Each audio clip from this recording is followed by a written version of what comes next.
Jom Mandarin, satu hari, satu ilmu. Hello, Assalamualaikum. I'm Raza Jali. Selamat datang ke YouTube channel Jom Mandarin. Okey, topik kita pada hari ni adalah tentang pinyin. Tapi hari ni bukan saya nak ajar macam mana nak baca pinyin satu persatu. No. Tu cikgu-cikgu lain akan ajar anda. Tapi hari ini saya akan berkongsi tentang bagaimana datangnya pinyin yang kita belajar hari ini. Okey, kita cakap tentang pinyin, saya percaya dan yakin bagi pelajar-pelajar yang sedang belajar ataupun bakal belajar, dia tahu tentang pinyin ni. Kenapa? Sebabnya pinyin ni adalah foundation untuk kita belajar bahasa Cina. Sebab tu kalau anda join kelas online Jom Mandarin ataupun mana-mana kelas Jom Mandarin, kita akan mengajar anda pinyin pada kelas pertama. Kalau anda tak tahu pinyin, maka seterusnya macam mana kita nak belajar kan? Kenapa saya cakap pinyin ni adalah foundation untuk kita belajar bahasa Cina ni? Sebabnya, okey, bila kita tengok perkataan, agak-agak awak boleh baca tak? Okey, sekarang kita tambah. Sekarang awak dah boleh baca tak karakter ni? Boleh kan? Kenapa? Macam mana yang awak asalnya tak tahu nak baca tapi sekarang awak dah boleh baca? Sebab adanya pinyin ni. Pada zaman dahulu kala, mereka belum ada lagi sistem pinyin seperti sekarang. Jadi, bagaimana mereka mengingat 60,000 karakter bahasa Cina ni? Amazing kan? Cara mereka untuk mengingat 60,000 karakter bahasa Cina ni adalah dengan menghafal. Maka, sebelum menghafal, kita mesti tahu membaca. Jadi, mereka akan pergi ke sekolah dan menuntut ilmu dengan guru-guru mereka. Di sekolah, guru akan membaca, mereka ikut dan hafal. Okey, 60,000 perkataan, hafal 60,000 perkataan tu. Jadi untuk ada orang-orang yang mampu menghafal 60,000 perkataan ni, anda rasa ramai atau tidak? Pastilah tak ramai. Dan pada waktu itu bukan semua orang yang mampu pergi belajar di sekolah. Maka kadar buta huruf pada waktu itu sangat tinggi. Apa terjadi kalau cikgu diorang tak boleh nak datang, tak boleh nak ajar? Bayangkan, kita ni dah lah baru belajar hari ni kan. Lepas tu dalam satu paragraf tu 50% tu kita tak berhenti nak baca. Takkan nak nganga tunggu kat situ sampai paragraf ni kena makan semut kan. Mestilah kita sebagai student akan cari inisiatif untuk pergi mencari cara membaca perkataan tu. Okey, pada waktu tu inisiatif diorang adalah dengan mencari di dalam buku rujukan yang ada. Untuk buku rujukan mereka bukanlah macam kamus yang seperti sekarang yang bersatu pun kita dah cakap berat kan. Bayangkan time tu mereka belum ada kertas. Kalau kita tengok dalam cerita-cerita Cina kan, diorang guna yang gulung-gulung kayu tu kan, bambu tu kan.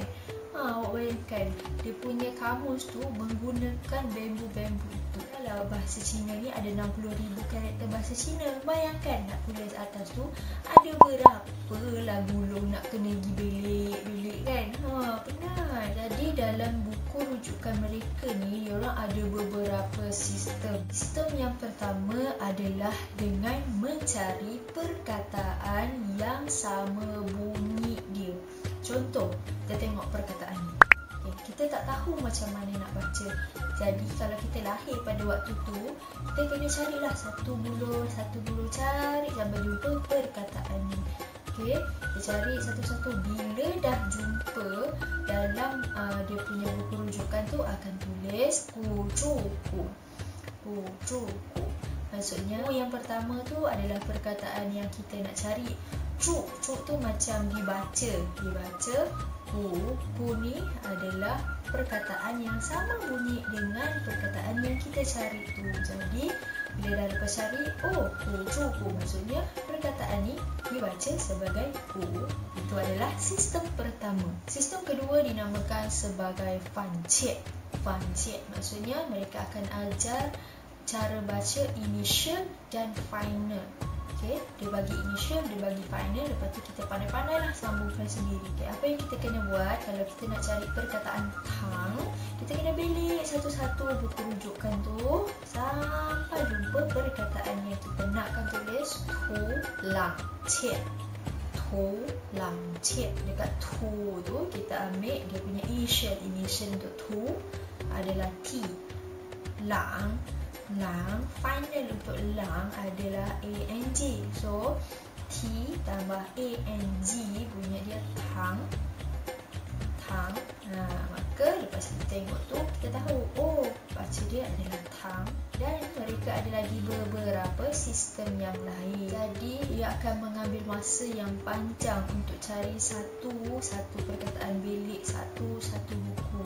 Jadi pada waktu itu cara paling mudah adalah pergi berguru. Sampailah 1 tahun iaitu 1912, Kementerian Pendidikan berpendapat perkara ini perlu ditambah baik bagi memudahkan para pelajar untuk mempelajari karakter bahasa Cina ini. Maka mereka tidak terlalu tergantung atau bergantung kepada guru-guru mereka. Untuk itu Kementerian Pendidikan mewujudkan satu tim untuk mencipta satu sistem baru. Sistem baru itu dikenali sebagai sistem Popomofo ataupun sistem Chu-Yin. Untuk sistem Chu-Yin ni dia seperti sistem yang ada dalam bahasa Inggeris iaitu IPA, Sistem International Phonetic Alphabet. Apa dia tu? Contohnya kita nak baca beautiful. Kita tak tahu, kita baru belajar macam mana lah nak baca BEA beautiful ni kan. Jadi untuk sistem IPA ni dia akan ajar beau ni bunyi dia apa, T ni bunyi dia macam mana.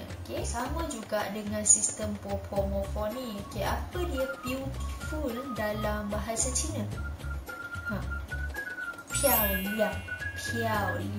Jadi untuk membaca piao liang pada waktu itu adalah dengan kamu melihat simbol ini. Piao, liang, liang. Macam tu. Sebagai pelajar, kamu perlu belajar setiap simbol ni macam mana. Kalau kamu tak belajar simbol ni, maka kamu tengok dia seperti bahasa-bahasa alien. Malangnya, setelah keluarnya sistem ini, masih ramai lagi yang tidak tahu membaca. Bukan kata sistem yang mereka buat ini adalah tidak berjaya, tak. Cumanya masih ada lagi yang belum pandai membaca. Ada dalam 80% lagi yang masih belum mampu mengikuti sistem yang mereka buat. Dan kita perlu tahu, di China mereka ada banyak revolusi yang berlaku. Sampailah ada satu revolusi yang mahu membentuk Republic of China. Setelah berjayanya revolusi ini, mereka mahu menaik tarafkan pendidikan orang-orang Cina pada zaman dahulu kerana terdapat ramai yang tidak berpendidikan kerana tidak mampu. Jadi mereka membuat pelbagai cara supaya ramai yang boleh dan mampu untuk pergi belajar. Dan salah satu caranya untuk memudahkan lagi orang-orang zaman itu belajar karakter Cina ni adalah dengan menambah baik sistem Popomofo yang ada. Bagi menambah baik sistem Popomofo ini, satu pasukan telah diwujudkan. Dan pasukan ini terdiri daripada pemikir-pemikir pada zaman itu, iaitu orang-orang hebat. Kumpulan ini telah diketuai oleh seorang pemuda yang bernama Zhou Youguang. Chow Yok Guang. Encik Chow dan pasukannya telah menghabiskan selama 3 tahun untuk menambah baik lagi sistem Popomofo ni. Apa yang mereka lakukan selama 3 tahun ni adalah mereka merumikan simbol-simbol Popomofo itu tadi. Mereka tak buang terus sistem Popomofo tu. Kenapa? Sebab sistem Popomofo itu boleh digunakan, cuma dia perlu diubah suai. Setelah mengkaji dan mengubah suai sistem Popomofo itu, pada tahun 1958, sistem pinyin mula digunakan di sekolah-sekolah seluruh China pada waktu itu, dan impak daripada hasil kerja Encik Chow dan kawan-kawannya selama 3 tahun ini membuahkan hasil, kerana dikatakan 95% daripada pelajar-pelajar ini mampu dan boleh membaca karakter-karakter Cina ini. Inilah orang kata harimau mati meninggalkan belang. Encik Chow dan rakan-rakannya mati meninggalkan nama kerana sumbangan-sumbangan mereka yang memberi impak sangat besar kepada negara mereka. Inilah bagaimana datangnya pinyin. Okey, itu saja topik kita untuk hari ini. Jangan lupa untuk nantikan video-video seterusnya daripada guru-guru yang berbeza membawakan pelbagai ilmu kepada anda. Jangan lupa subscribe.